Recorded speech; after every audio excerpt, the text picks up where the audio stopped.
বাঙালির রান্নাঘরে মাছ না হলে কিন্তু চলে না। তো দেখো আজকে আমি ট্যাংরা মাছ রান্না করছি। এখানে মাছগুলোকে ভালো করে নুন হলুদ মাখিয়ে নিয়েছি, আর কিছুটা কুচনো পেঁয়াজ বেগুন কুচি করে নিয়েছি, আর আলু কুচি করে নিয়েছি। এবার মাছগুলোকে ভালোভাবে একটা পাত্রে ভেজে তুলে রেখেছি।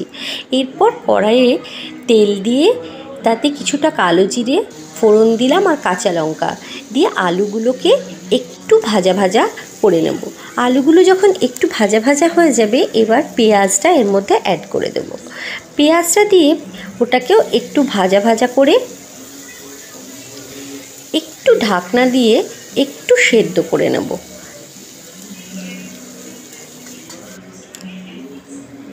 এরপর সেদ্ধ হয়ে গেলে ঢাকনাটা খুলে এর মধ্যে ওই বেগুনটাকে অ্যাড করে এটাকেও ভালোভাবে একটু কষিয়ে নেব।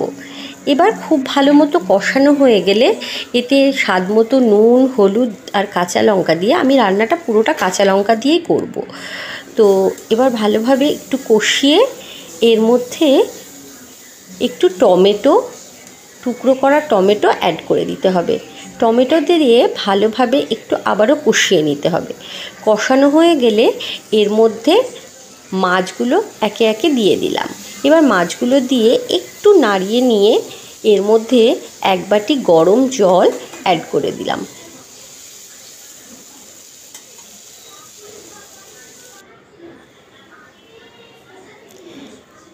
এবার একটু ফুটে উঠলে সামান্য একটু কাশ্মীরি লঙ্কার গুঁড়ো দিলাম, আর ওপর থেকে কিছুটা ধনেপাতা দিয়ে আমার রান্না কিন্তু রেডি। তো চলো এবার গরম গরম ভাত নিয়ে খেতে বসি।